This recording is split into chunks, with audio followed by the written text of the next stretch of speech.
ভাই একটু দ্রুত চালান তো। শোনো, আমার অফিসে না জরুরি কাজ আছে, আগে নামতে হবে। কি বলো, আজকে তো আমার অফিসে মিটিং আছে, আমাকে আগে নামতে হবে। দেখো, আমার অফিসে যাওয়াটা খুব জরুরি, জরুরি মিটিং আছে। আমি না এটা খেয়াল করলাম, যেদিন আমার অফিসে মিটিং থাকে সেই দিন তোমাকে একটা ঝামেলা করতেই হবে। কেন? আসলে না, তুমি আমার ব্যাপারটা বুঝতেই চাও না। গত রাতে তোমাকে বললাম না আর্লি আমার বের হতে হবে, মিটিং আছে।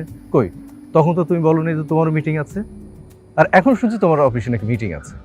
আচ্ছা ঠিক আছে, আমি বেটার সামনে নেমে যাই, তারপর তুমি তোমার মতো যাও, আমি আমার মতো যাই। ভাই সামনে দাঁড়ান তো। আরে এটা কোনো কথা হয় নাকি? তুমি মাঝপথে নেমে যাবে মানে? তো কি করব, আলাদা আলাদা যাই, তাহলে আর কারো দেরি হবে না।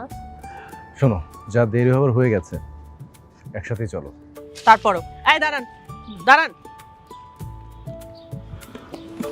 যাও, এতে দুজনেরই সময় বাঁচবে। এই যাবেন?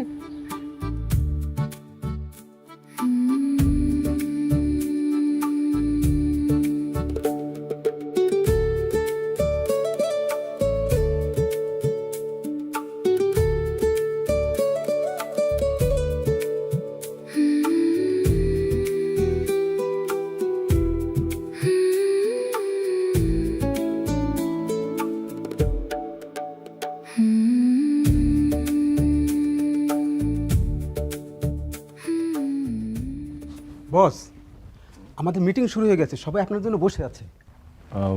সবাই কি চলে আসছে? হ্যাঁ। ঠিক আছে, আপনি যান, আমি আসছি।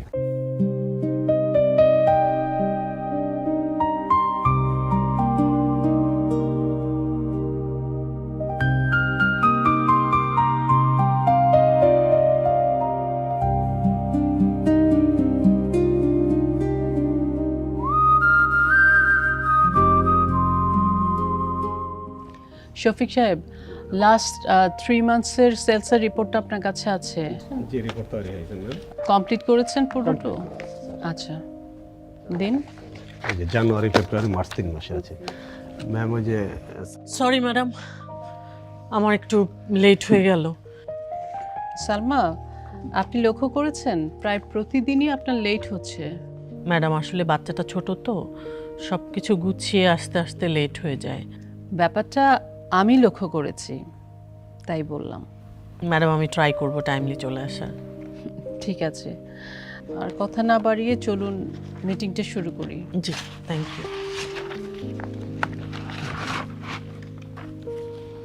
আপনার রিপোর্টটা তো দিয়েছেন, আর আপনার প্রবলেমগুলো সলভ হয়েছে। জি জি। এখন সালমা, হ্যাঁ, এই যে এটা।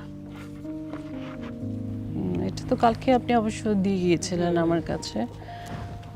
তো এটার এন্ডটা আপনার দেখা বাকি ছিল। হ্যাঁ হ্যাঁ, এটা আমি দেখে